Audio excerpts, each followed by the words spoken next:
¿Qué es lo que pasa cuando se abraza el amor y la muerte?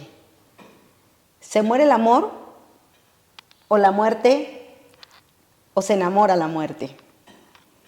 Bueno, pueden ser las dos cosas, porque de hecho, a significa no y morir, o sea, amor es no muere. No muere, el verdadero amor no muere.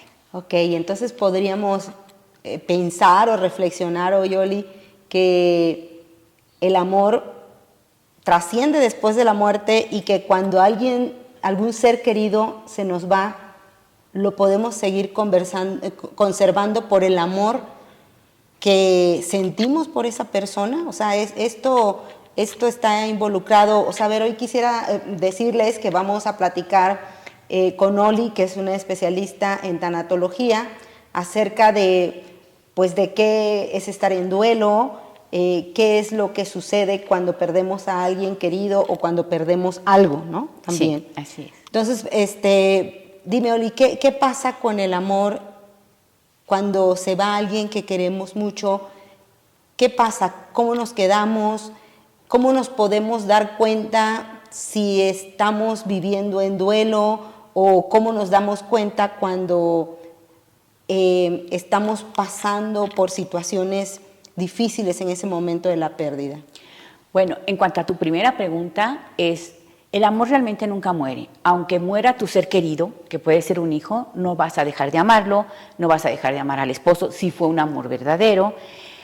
Lo que pasa es que a la hora de trascender, nosotros, como somos materia, somos muy limitados, pero seguramente puedo perder un esposo y me va a doler y todo eso, y seguramente lo seguiré amando, pero también puedo enamorarme de otra persona. Puedo tener un hijo, se me muere el hijo, pero el amor sigue y va a trascender en nosotros hijos, en nosotros nietos, o sea, realmente no muere. Lo que sí es que tenemos o debemos de dejar de sufrir para poder seguir amando a los demás y no encerrarnos en un luto o en un duelo, que esa sería mucha la diferencia. ¿Hay una diferencia entre luto y duelo? Sí, enorme. El duelo es una situación de emociones intrínsecas. Dentro de nosotros está el sufrimiento y está el dolor. Ese es un duelo. Y el luto son las partes extrínsecas, lo de afuera. O sea, que eso va a depender mucho de la sociedad, de la cultura, de la religión. O sea, la parte del luto es cómo voy a enterrar a mi esposo. Los judíos no los incineran. Cada quien va a vivir de diferente manera, dependiendo de tu cultura, de tu religión. Pero sí, la parte del duelo es el sufrimiento y el dolor, lo que siento, todas estas emociones que se me mueven. ¿Y cómo saber? Bueno, ahorita se me viene una pregunta. ¿Vamos preparándonos para ese momento? O sea, cuando hay oportunidad en una pérdida que sabemos que va a suceder, ¿no?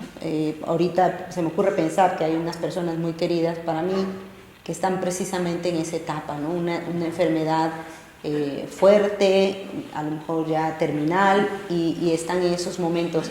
¿Es posible irse preparando para este Claro momento? que sí. Mira, actualmente y afortunadamente está la ciencia de la tanatología. La tanatología es precisamente para las pérdidas, los duelos, ¿no? Hay pérdidas que sí hay personas que se sufren mucho y todo eso, como por ejemplo en un desastre, la pérdida de sus casas, de sus bienes, o la pérdida incluso de la seguridad en un robo. O sea, todo ese tipo de pérdidas, una violación también es una pérdida muy fuerte, y sí, se tiene que ir trabajando. Pérdidas más fuertes también pueden ser, por ejemplo, la salud. Cuando una persona con VIH, con enfermedades crónico-degenerativas, que sabes que vas perdiendo poco a poco tus capacidades, esa es una pérdida también muy grande de la salud. Y otra de las pérdidas más grandes es cuando se muere un ser querido o bien cuando vas a experimentar tu propia muerte. Entonces, la finalidad de la tanatología es, lo que querías es ayudarte a preparar. Es una situación multidisciplinaria que te va a ayudar a preparar para ese momento. Se llama multidisciplinaria porque en tanatología se tienen que ver todos los aspectos.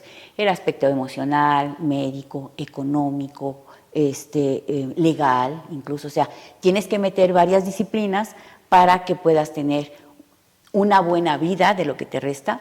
El que vive bien, muere bien. Entonces, eso es muy importante y por supuesto que te ayuda a comprender los procesos del dolor y sufrimiento, que no es lo mismo el dolor que el sufrimiento. ¿Cuál sería la diferencia? El dolor es aquello que no puedes evitar, ¿sí? El sufrimiento ya es opcional, ya es una decisión. Voy a poner un ejemplo rápido. Yo, una modelo de muy bonito cuerpo, se embaraza, tiene a su bebé, entonces, ¿le va a doler? Sí, por cesárea o por parto, pero le va a doler tener un bebé. Eso no es opcional, le va a doler. El sufrimiento sí es opcional porque si ella va a estar todo el tiempo, ay, y tan bonito cuerpo que tenía, ay, y también que estaba, o sea, está sufriendo algo que es opcional. O sea, hay muchísimas formas de evitar el sufrimiento.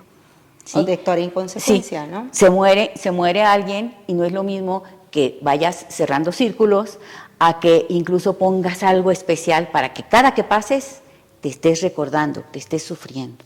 ¿Sí me explico? Sí, sí te entiendo. Y cuando una persona está en esta vivencia del duelo, ¿cómo podría saber una persona si su duelo está siendo, cómo podríamos decirlo, normal, sano, o cómo sabemos que ya pasó demasiado tiempo y ese duelo no ha sido atendido o no ha sido vivido desde estos enfoques que tú dices multidisciplinarios, ¿no? ¿Cómo saber cuánto tiempo o cómo se va viviendo el duelo?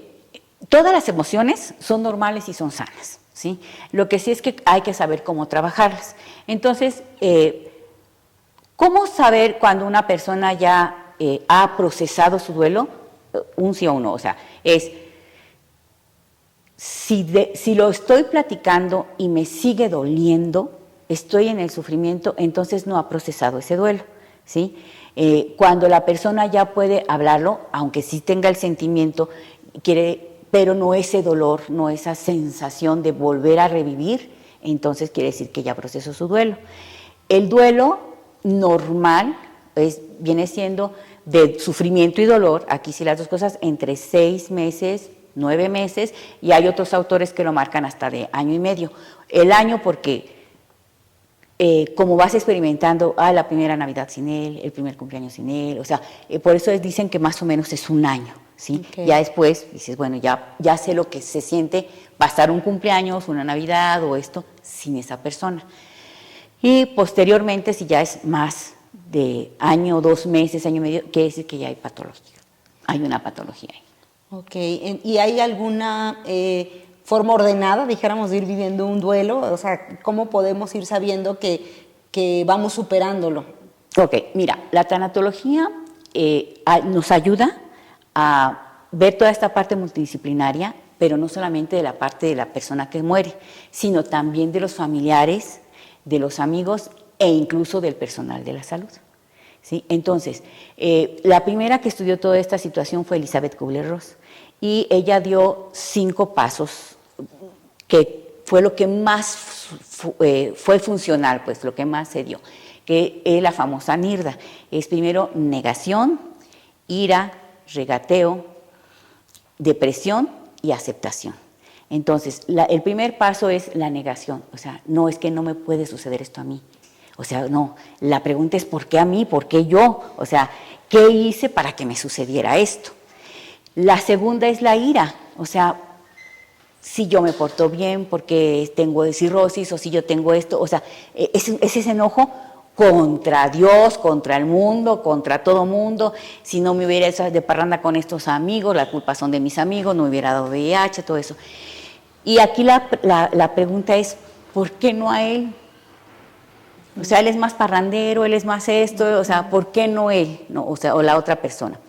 Después de esta situación, que la persona se le mueven todas las emociones, empieza a pensar en Dios, empieza a pensar en la familia, ¿no? O sea, se le llama regateo, o vamos a decir, Diosito, te prometo que no vuelvo a ser infiel, pero quítame el VIH.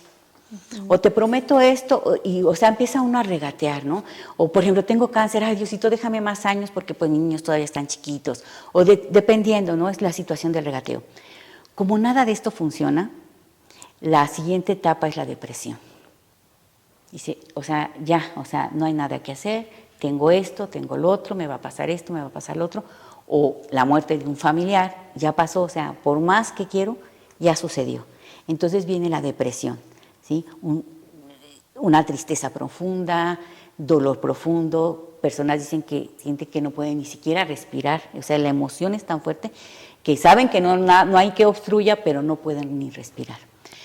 Posteriormente, cuando se da toda esta situación, y hay personas que llegan incluso a tocar fondo, dicen, bueno, si me quedo en esta situación, me hundo y ya no hago nada. La diferencia entre la aceptación y la resignación es esa. La resignación es, pues ya tengo cáncer, ni modo, ya, Dios quiso o quiso, no sé, y ya no hago nada. Y la aceptación es, ok, ya sé que tengo esto, ¿qué voy a hacer para quitármelo, para trabajarlo o para tener incluso una condición de vida mejor? Entonces, cuando se llega a la aceptación es cuando la persona realmente empieza a trabajar, a decir, tengo que hacer esto, puedo hacer lo otro. Si estoy en fase terminal, igual, bueno, voy a poner mis papeles en regla, voy a hacer las paces con mis hermanos o con quien tenga que hacerlo. ¿Sí? O sea, que es como un viaje por todas las emociones, ¿no? O sea, sí. Tristeza, miedo, ira, sí. Negación, y ira, incluso regateo. Te puede limitar, ¿no? Por eso es que a veces un duelo mal vivido te puede limitar y te puede hacer quedarte en un estado de vida muy anulador. Conflictivo, ajá. El detalle aquí también es que no se da lo más común así, pero igual estoy en etapa de la depresión y me viene la ira y me puede venir el regateo, o sea, pueden brincar estas etapas, pero por lo general es así, con este tipo de etapas. ¿En qué momento una persona puede decidir pedir ayuda o acompañamiento en un duelo, Oli? O sea, o todas las personas necesitarán siempre un acompañamiento tanatológico, o puede ser que hay duelos que se vayan procesando de una manera sana, de manera natural, y cómo alguien puede decidir o darse cuenta que en la propia persona o bien que alguien cercano a ti necesita un acompañamiento tanatológico. Mira, cuando están en la etapa de la negación, como todavía no aceptan eso, generalmente, y es bueno que otras personas te digan, oye, necesitas esto. Ahora, es cierto que pues antiguamente no existía ni la tanatología, ¿no? Entonces, pues como iban, y sí salen adelante, ¿no? Pero el hecho de que tú pidas ayuda es sentir una persona con un apoyo, con un acompañante que te va ayudando en ese proceso, y es mucho más fácil salir de esa situación que dejarlo al tiempo. Porque muchas personas dicen, déjalo, el tiempo cura todo. Y no es cierto. O sea, hay personas que se quedan ancladas y no han procesado esa tristeza o esa emoción en la que les afectó más en todas estas etapas del duelo que nos decías. Sí, yo conocí una persona que su esposo descolgó la ropa, la puso en la sala porque se sintió mal y le dio un infarto y ahí murió. Llevaba 1 año y medio y la ropa seguía en el sillón como la dejó el señor, ¿no? Entonces, no es ni siquiera funcional. Claro, ¿sí? Por supuesto. Entonces podemos alcanzar a ver que el duelo puede ser en diferentes formas o en diferentes situaciones que hayas vivido. Podemos hablar incluso de un duelo cuando se acerca la etapa de jubilarte, la etapa de cambiarte de ciudad. O sea, hay diferentes maneras. Oli, para seguir hablando, porque se nos está acabando el tiempo y creo que es un tema bien interesante y me gustaría que en otra ocasión tomáramos otra vez el tema. Si viéramos la posibilidad de 4 tipos de duelos en los que tú más o menos nos pudieras orientar, que pudiéramos abrir estas conversaciones. Ahorita yo pensé en el duelo para las personas que nos estén viendo, esta entrevista en una organización y que estén próximas a jubilarse. Se me ocurre a lo mejor las personas que se van a cambiar de ciudad, desde luego alguien que ha vivido una pérdida repentina. ¿Qué más en tu experiencia has atendido en cuanto a duelos? Mira, yo creo que lo más difícil de esta situación es, por ejemplo, cuando un niño, y fue un caso verídico, perdió su mamá, unos niños perdieron su mamá, la niña tenía 8 años. Entonces, con la pérdida de la mamá, el papá tuvo que cambiarlos de escuela porque los llevó con la hermana, los tuvo que cambiar de escuela, poco los veía por la misma situación. Entonces, la niña realmente sufrió muchísimo porque perdió a la mamá, perdió la escuela, perdió los amigos, perdió su casa y la tía no era muy amable, entonces la niña se sentía devastada, o sea, llevaba 3 años reprobando, ¿sí? Porque no podía superar todas esas pérdidas, porque no fue nada más la mamá, fue pérdida tras pérdida tras pérdida, ¿sí? Por ejemplo, la otra podría ser, de las grandes, es cuando sabes que alguien se te va a morir, por ejemplo, se me va a morir mi hijo, entonces yo digo, no, pues prefiero morirme yo, pero pues es que yo no quiero sentir ese dolor, pero realmente, si se me muere un hijo, tengo otros 2, tengo mis nietas, tengo mi casa, tengo mi esposo, tengo mis padres, o sea, solamente estoy perdiendo un hijo. ¿Que me va a doler? Sí. Pero, por ejemplo, si la que se va a morir soy yo, entonces ahí sí llega un choque diferente, porque ya voy a perder esposo, voy a perder casa, carro, hijos, nietos, o sea, toda mi familia. Entonces es un choque diferente. Y otro de los duelos más difíciles que me ha tocado llevar es el suicidio o la pérdida de un hijo, sobre todo cuando es chiquito. O sea, cuando han secuestrado a un niño o cuando lo han robado, o sea, no sé de él. Y lo más difícil es poder hacer ese paréntesis para que pueda continuar su vida, porque nunca van a dejar de la esperanza de encontrarlo. Ya. Cuando alguien se muere, dice, aquí está, lo entierro, y es fácil, bueno, más sencillo, seguir esa línea y poder seguir con mi vida. Pero cuando se me pierde un familiar, hay que realmente dejar este espacio, ¿no? Esta situación. Si se suicidó, es terrible las culpas, pero ya saben en dónde está. Ok. Bueno, gracias, Oli, y gracias a los que nos están escuchando. En el Centro de Escucha San Juan de Dios los esperamos para atender cualquier situación de pérdida, acompañarlos para que puedan vivir este duelo de una manera sana y, como Oli nos dijo, pensar que ante una situación crítica de cualquiera de las pérdidas que vivimos, es importante seguir viviendo y seguir amando a las personas que se han ido y a los que siguen con nosotros. Les agradecemos mucho y nos seguimos escuchando en este podcast.